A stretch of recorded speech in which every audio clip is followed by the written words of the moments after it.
a los cuales tenemos que enfrentar. Seguramente que sí, muchos enemigos que necesitamos conquistar. Hoy vamos a dar algunas estrategias, cómo tomar posesión o conquistar.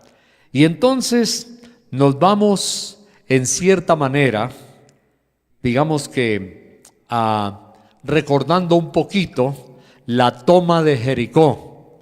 Jericó, la ciudad que Dios le mandó a Josué, a Moisés, tomar en posesión. Era el primer fortín de la tierra prometida, la ciudad de Jericó. Y entonces tuvieron que pasar el río Jordán.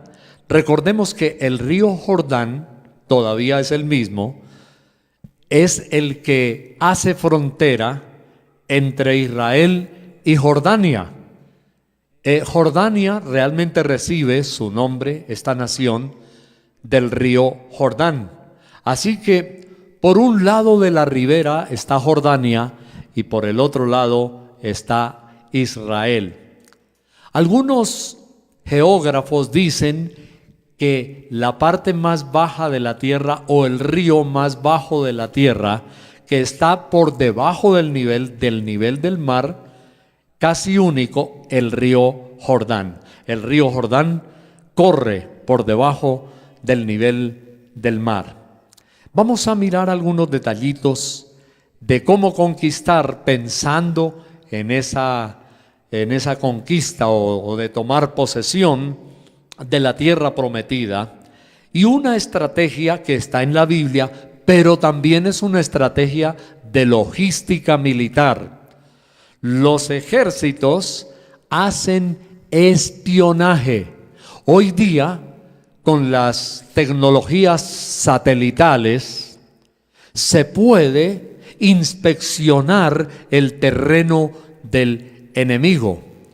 Nos dicen los expertos de la NASA, por ejemplo, en los Estados Unidos, que un satélite llega a tener la capacidad, al enfocar a un hombre que esté sentado en la banca de un parque leyendo una revista o un periódico, es capaz el satélite de leer, de tomar el texto, de leer las letras que el parroquiano está leyendo. Imagínense la fidelidad y la intensidad de un satélite que pueden espiar hasta lo que está leyendo a miles de kilómetros de distancia.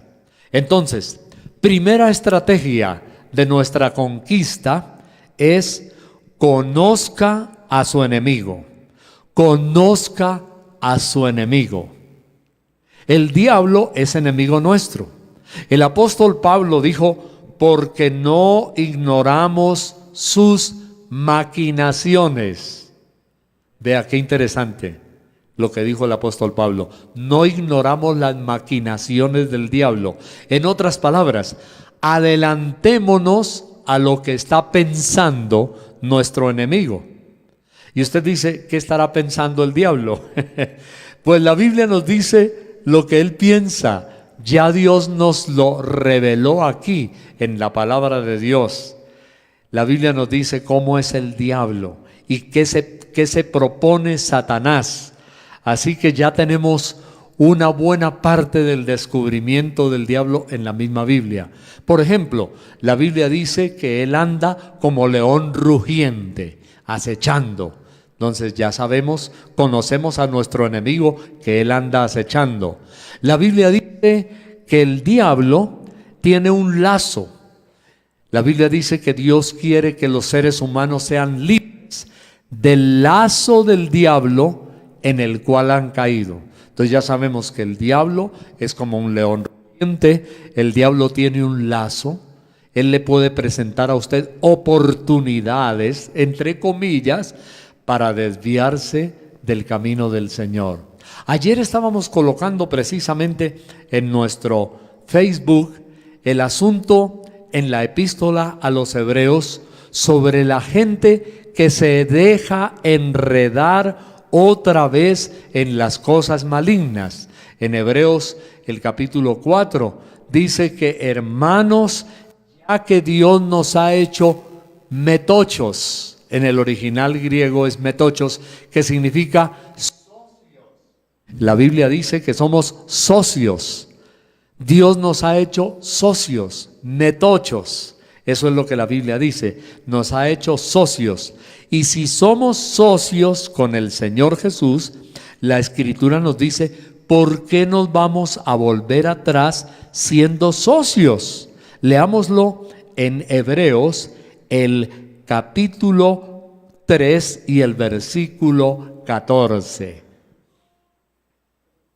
Dice, porque somos hechos participantes de Cristo, con tal que retengamos firme hasta el fin nuestra confianza del principio. Por favor, tengan esto bien en cuenta. Somos hechos participantes, metochos, socios. Usted ha visto por ahí en los avisos clasificados que dicen, busco socio. Algunos dicen, busco socio capitalista, que ponga la platica. Dicen, yo sé hacer este negocio, pero busco socio capitalista. Al revés, otros socios que tienen mucha plata, dicen, busco socio para montar empresa que sepa hacer tal cosa. Dios es nuestro socio en todo sentido. Dios es socio capitalista, Él pone el capital. Entonces, dice, porque somos hechos socios o participantes de Cristo, con tal que retengamos firme hasta el fin nuestra confianza del principio. En otras palabras, ¿cómo vamos a ser tan bobos de perder una oportunidad tan grande que Dios nos dé, nos ponga en la mano, en bandeja de plata? Dios nos pone todo. Y Él dice, yo quiero hacerte mi socio. Oiga, muy bobo el que no dice, yo quiero ser socio de Dios. Imagínense, Dios el dueño del universo, Dios el creador, Dios el soberano. Con Él están todas las de ganar, no hay nada que perder. Hay gente que tiene miedo de las sociedades porque pueden arriesgarse a perder o a que los robe el socio. Pero si Dios me dice, yo quiero que tú seas mi socio, oiga, qué tremendo eso. Si Dios me dice, yo quiero que tú seas mi socio, yo le digo, ya inmediatamente, Señor, porque yo sé que con Él tengo todas las de ganar. Somos hechos metochos, socios, participantes de Cristo, con tal que retengamos firme hasta el fin nuestra confianza. Pero bueno, ahí es donde nacen los problemas. El diablo dice, lo voy a desarraigar, le voy a quitar ese socio a Dios, me lo voy a cargar. Y ahí vienen las presiones.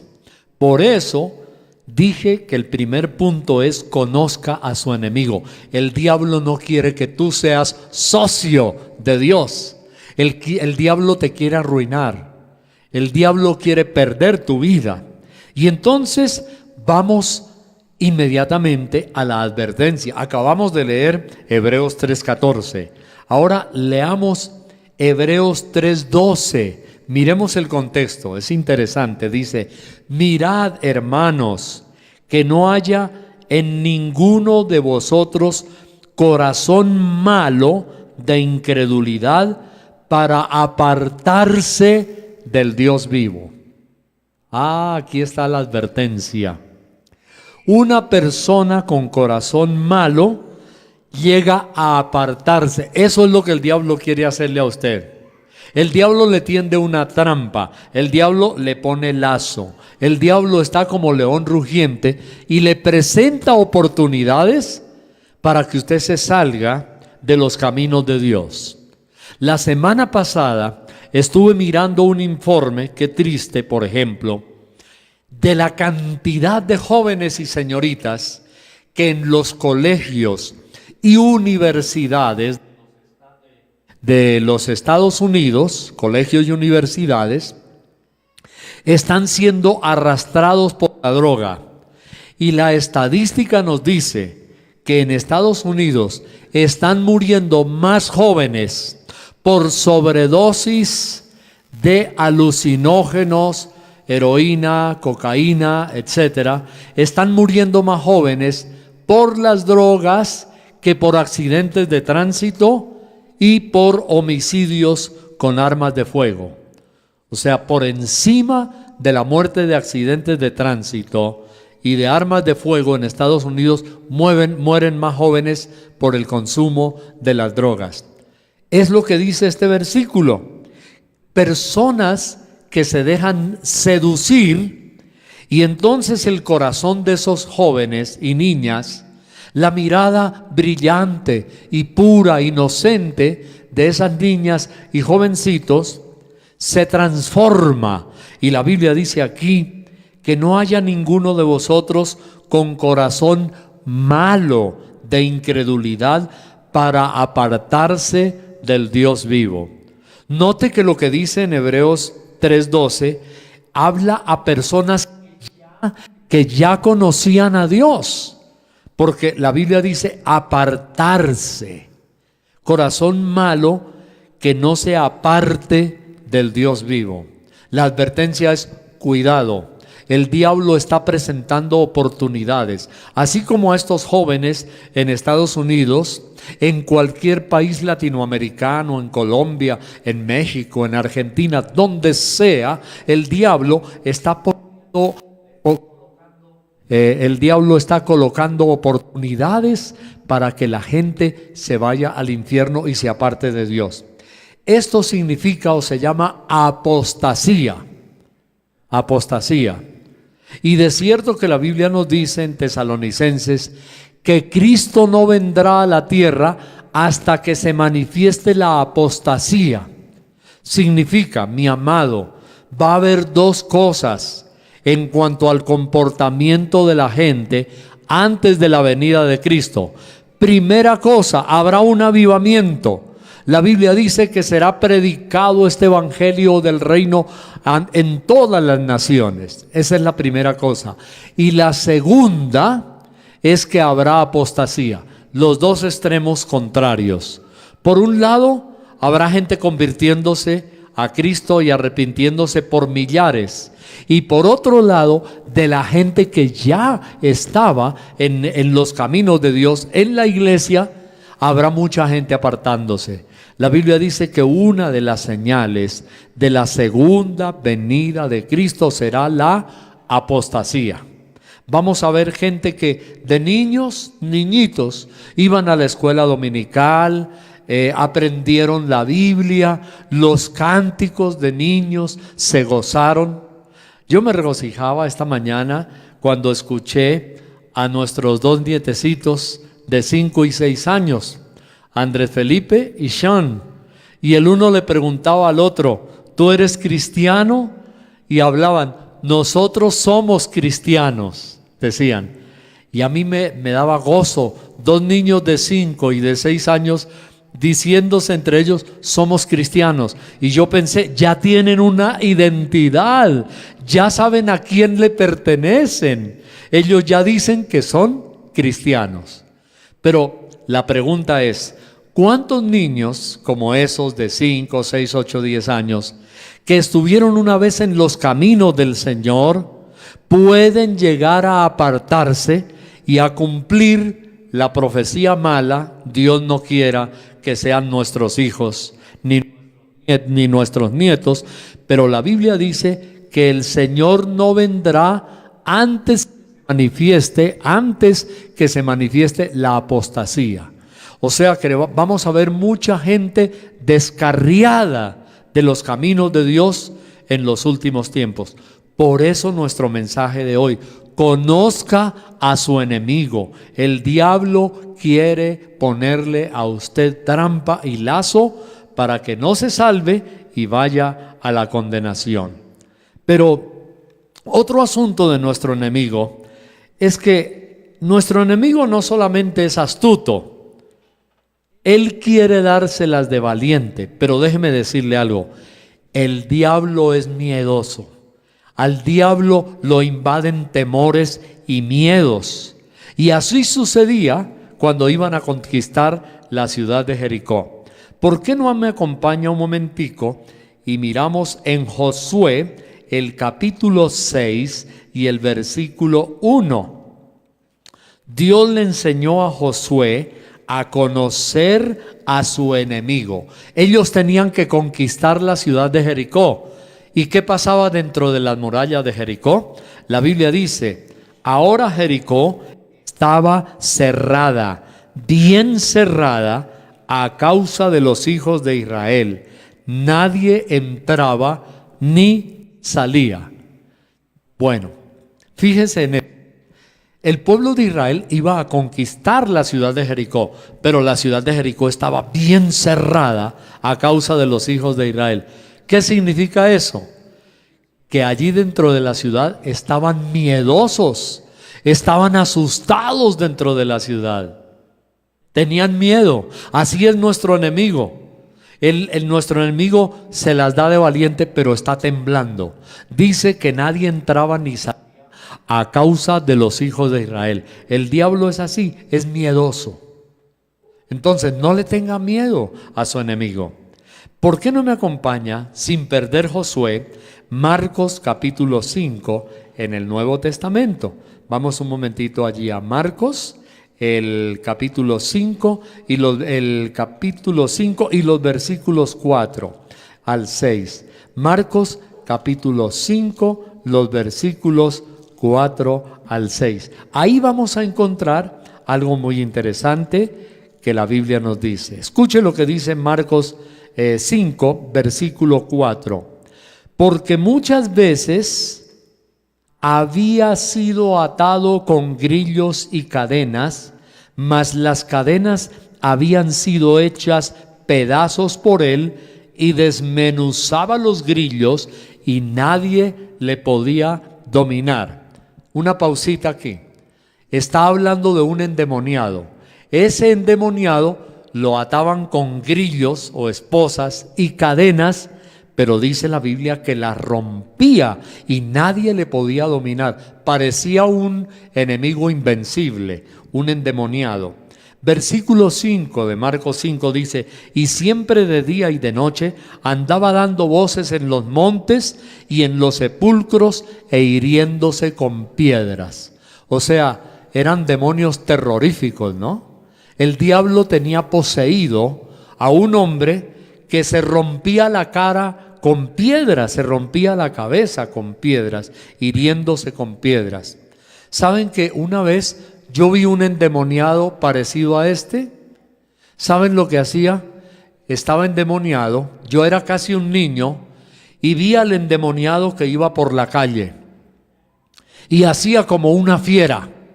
Sus ojos estaban desorbitados y hacía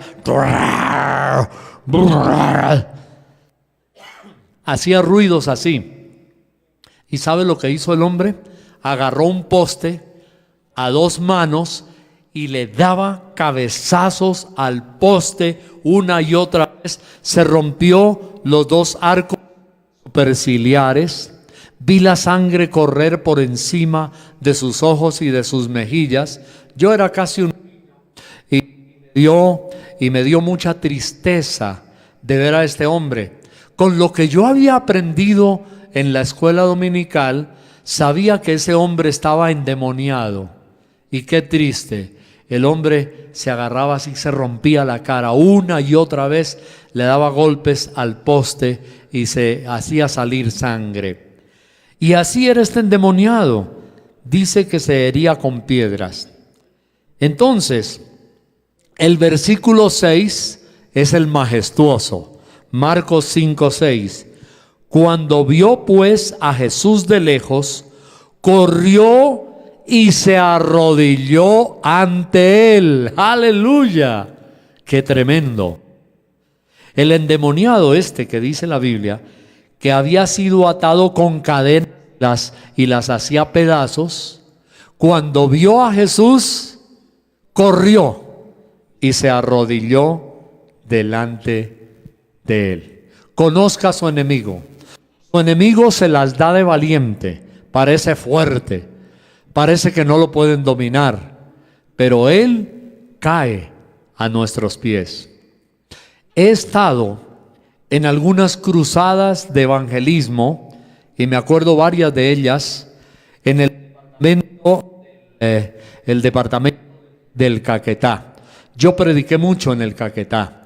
Es una región selvática y hay cantidad de brujos, hechiceros, hay cantidad de gente. Usted no se imagina la cantidad de personas que hay, chamanes y brujos en el Caquetá. Y tuve varias experiencias con gente. Por ejemplo, una de ellas, yo estaba predicando en Doncello, Caquetá. Y mientras predicaba, se levantó una muchacha que estaba en una silla por ahí al lado izquierdo, caminó frente a la plataforma donde yo estaba predicando, muy cerca, y comenzó a hacerse cachetadas fuertes, sonaban durísimo en su rostro. Por el lado derecho y por el lado izquierdo se daba fuertes golpes. Y un demonio que había en la muchacha comenzó a hablar. ¿Y sabe lo que decía el demonio? Jamás olvido el nombre de la muchacha. El demonio, cada vez que le daba un golpe así, decía: Marina, yo te prohibí que vinieras a esta reunión. Marina, Marina, ¡pa! Yo te dije que no vinieras, ¡pa! Y se golpeaba por un lado y otro. Era un demonio castigándola. Estábamos al aire libre. Y entonces el show que armó este demonio con Marina era ya tan fuerte que me estaba dañando la predicación. No me dejaba predicar. Porque Marina, yo te dije que no vinieras acá. Y otra vez. Bueno, entonces el Señor me habló y me dijo: repréndelos y átalos. Y entonces yo reprendí en el nombre de Jesús de Nazaret a esos demonios que hacían abofetearse a Marina, que se golpeaba su rostro. Ella se desmayó, se fue al piso y quedó libre de estos demonios. Los demonios estaban destruyendo la vida de Marina, pero Dios hizo una obra incomparable. El Señor la libró de esos demonios malignos que la estaban persiguiendo y que la estaban destruyendo. Y así vi muchos casos similares, semejantes, de personas que no los podían contener entre 3 y 4 personas que los apretaban, los movía como si fueran muñecos. Y es que una de las cosas que hacen los demonios es una fuerza descomunal en las personas que están poseídas. Pero notamos lo que dice la Biblia aquí, que cuando vio a Jesús, el endemoniado, de lejos, corrió. Imagino a la gente mirando, ya conocían al endemoniado, que no lo podían sostener, y rompía lazos y cadenas, las rompía. ¿Cómo sería? Cuando vieron al endemoniado corriendo hacia Jesús, hubo expectativa. La gente se quedó mirando. ¡Ay! Lo va a romper, lo va a destruir, le va a hacer daño a este predicador, ese demonio. ¿Y sabe? La Biblia dice que cuando llegó delante de él, en lugar de atacarlo, se postró, se arrodilló, se tiró a sus pies, porque sabía quién era Jesús de Nazaret.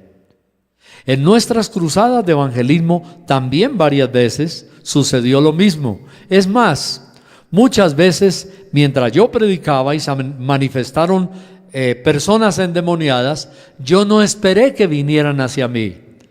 En algunas ocasiones, una de ellas nos sucedió con jóvenes de esta iglesia, Plenitud, que fuimos a predicar al barrio El Carmen, en Ciudad Bolívar, hace por ahí yo creo que más de 10 o 12 años, yo creo.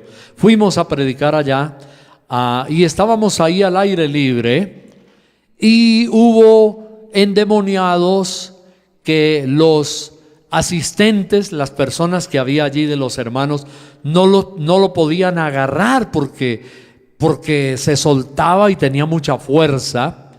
Y cuando yo me di cuenta que estaba venciendo físicamente a algunos de los que estaban ahí, entonces yo corrí por el lado derecho donde estaba la escalera de la plataforma, me bajé corriendo y fui hacia él.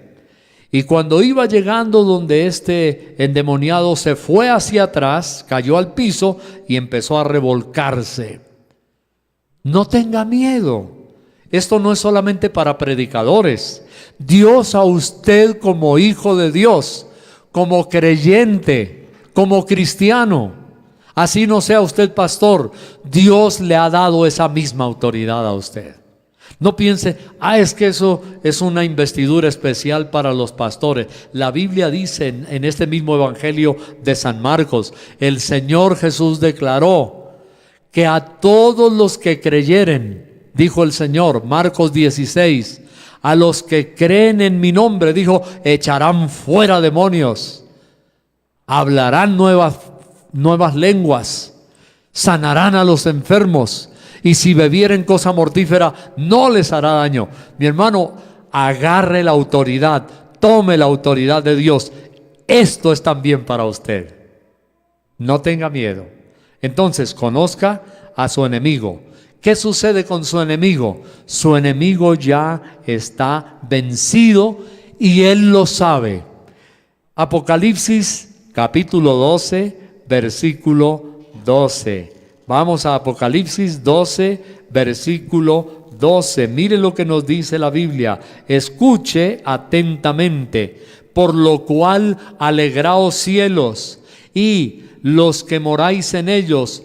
Ay de los moradores de la tierra y del mar, porque el diablo ha descendido a vosotros con gran ira, sabiendo que tiene poco tiempo. Este ay sobre los moradores de la tierra es los que no tienen a Cristo en su corazón. Este lamento es los que no le han entregado su vida a Cristo. Este lamento es los que no han sido redimidos con la sangre de Cristo. Dice, ay de ellos. Pero vamos a leer también en Apocalipsis, más adelantico, Apocalipsis 20:10. Acompáñeme. Y el diablo, mire, está hablando del mismo diablo de Apocalipsis 12. Mire lo que dice. Y el diablo que los engañaba fue lanzado en el lago de fuego y azufre, donde estaban la bestia y el falso profeta. Mire, la bestia y el falso profeta, y serán atormentados día y noche por los siglos de los siglos. ¿Se acuerda lo que leímos en el otro versículo anterior? Apocalipsis 12:12. La Biblia dice que el diablo sabe que le queda poco tiempo. Él lo sabe, le queda poco tiempo. Y él sabe cuál va a ser su destino. Será atormentado en el lago de fuego día y noche por los siglos de los siglos. Usted se lo puede decir al mismísimo diablo. Cuando usted le dice este versículo, él tiembla, él tiene miedo. Yo se lo digo en este momento al diablo: diablo, te queda poco tiempo, serás atormentado día y noche por los siglos de los siglos. Ya fuiste vencido. Dígalo conmigo, ya fuiste vencido. Dele un aplauso al Señor. El diablo ya fue vencido. El diablo ya fue vencido. Dígaselo en la cara a su enemigo: ya fue vencido. Bueno, vamos adelantando un poquito más, y es que para vencer al maligno debemos ser sensibles a la voz de Dios y conocer su palabra. Esto es muy importante. Mire, se lo repito: sea sensible a la voz de Dios y conozca la palabra de Dios. Sensible a la voz de Dios y conozca la palabra de Dios. Volvamos a Josué, capítulo 6, y ahora el versículo 2. Josué, el capítulo 6 y el versículo 2. Mire lo que dice la Biblia en Josué 6:2. Mas Dios dijo a Josué: mira, yo he entregado en tu mano a Jericó y a su rey con sus varones de guerra. Qué bonito. En el versículo 1 ya vimos una cosa. Jericó estaba bien cerrada, tenía miedo. En el versículo 2 nos dice: Josué, Dios le habló y le dijo: Josué, esta ciudad va a caer en tu mano. Yo la he entregado en tu mano. ¿Qué sucedió con Josué? Él fue sensible a la voz de Dios. Esto no tiene mayor explicación. Conozca la voz de Dios, oiga la voz de Dios. La tercera cosa: únase al pueblo de Dios y cierre filas en un mismo sentir. Por eso es tan importante asistir a la congregación. Por eso es tan importante reunirnos. Hay dos clases de templo. El verdadero templo somos nosotros mismos. Pero también la Biblia habla del templo, por ejemplo, de la Hermosa, el lugar físico donde se reúne la gente. Entonces, mis amados, una tercera clave o secreto de victoria es: únase al pueblo de Dios y cierre filas. Significa congréguese, reúnase, no sea un llanero solitario. Porque hay personas, y hoy día con tantos medios de comunicación, hoy por ejemplo en este momento nos están viendo y nos están escuchando en este video, en esta predicación que estamos dando en vivo a miles de kilómetros de distancia.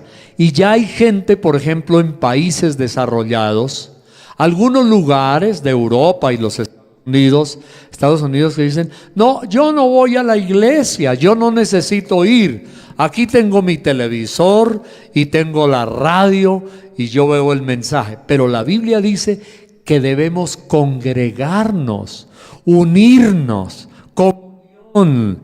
La comunión garantiza una cobertura, la comunión garantiza una coraza, la comunión, la fraternidad garantiza una armadura. La Biblia dice que donde están los hermanos juntos y en armonía, allí envía Dios unción, bendición y vida eterna. Entonces es importante congregarnos, y ese es un secreto. Yo me acuerdo cuando estaba niño, ya eso se acabó, porque ahora con el internet y la televisión ya los niños no necesitan lo que yo tenía.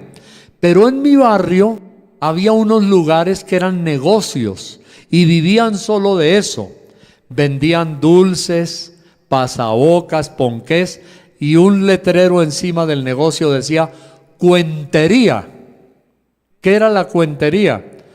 Era un lugar con centenares de revisticas a colores, donde uno iba, se tomaba la gaseosa, el refresco, compraba unos dulcecitos y le alquilaban los cuadernillos a todo color. Y yo me acuerdo que había unos que me gustaban mucho, que era, por ejemplo, Tarzán. Después salió en las películas y era la cuentería.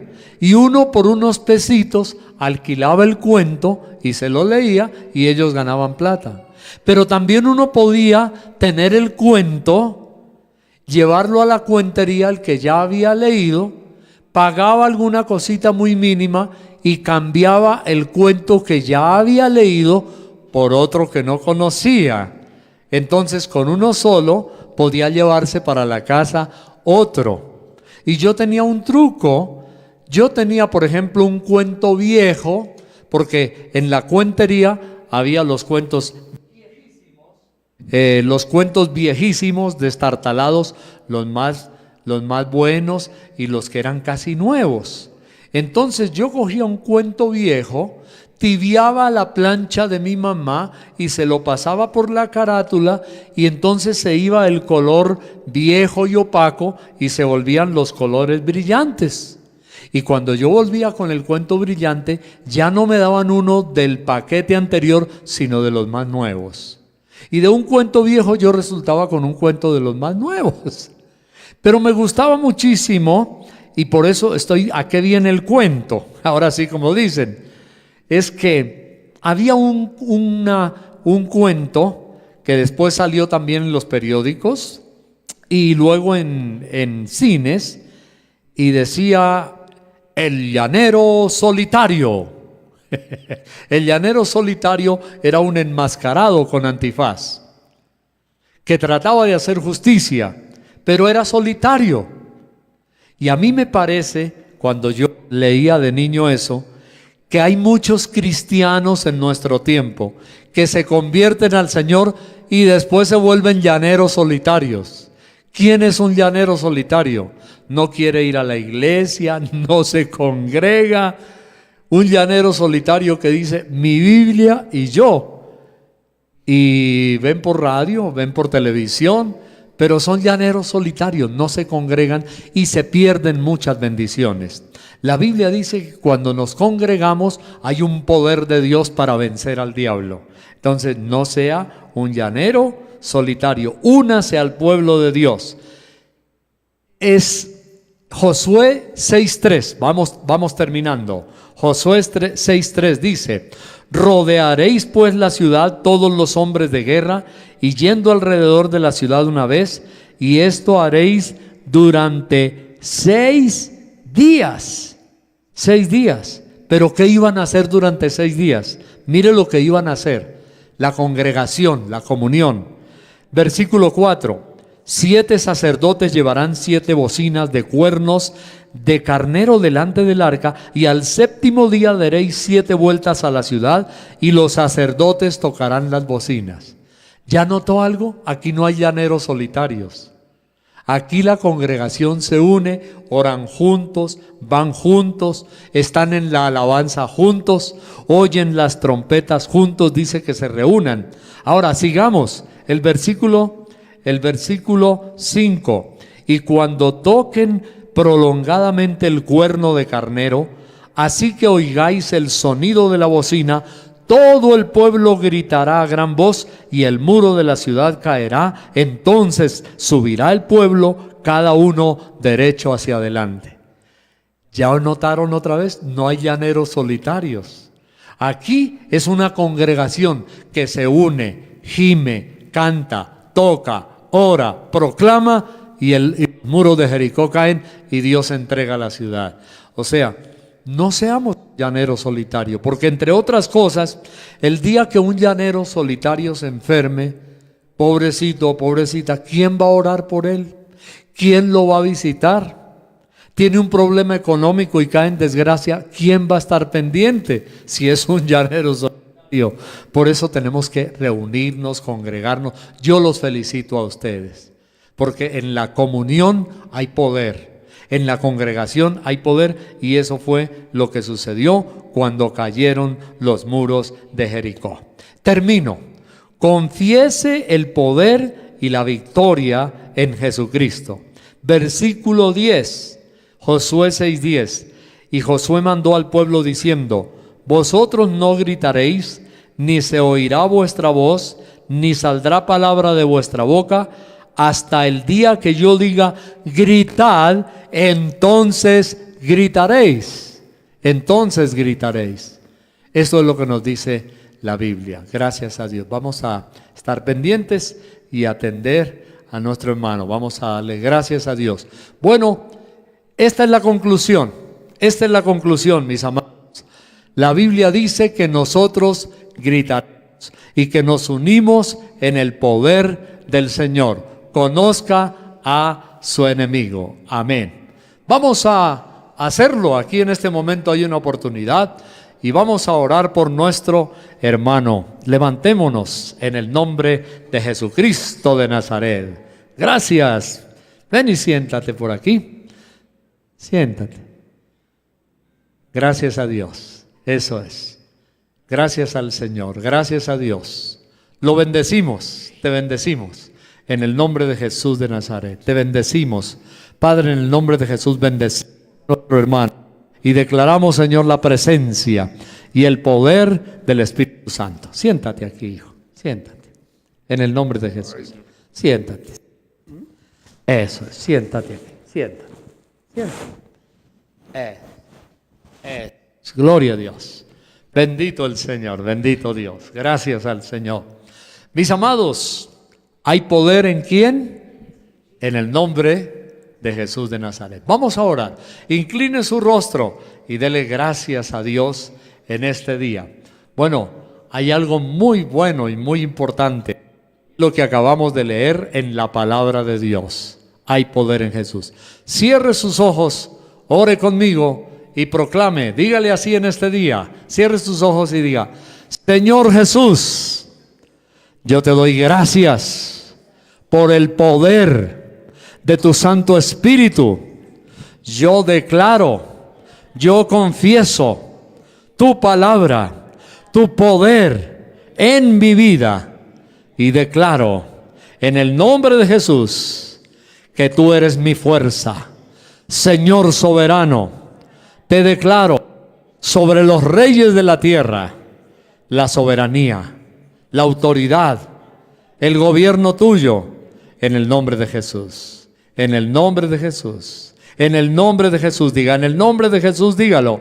En el nombre de Jesús, yo declaro el poder y la presencia y la autoridad del Señor en mi vida. Dilo así: yo creo, Señor, que tú viniste a salvar, a sanar, a dar poder, a dar autoridad.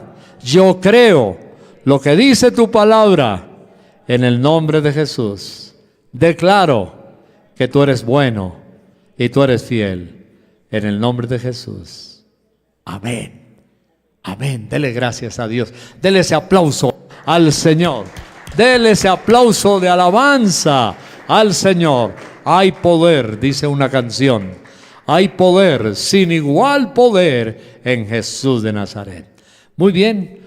Yo quiero que si hay alguien que tiene una petición hoy delante de Dios, algún problema, vamos a orar juntos.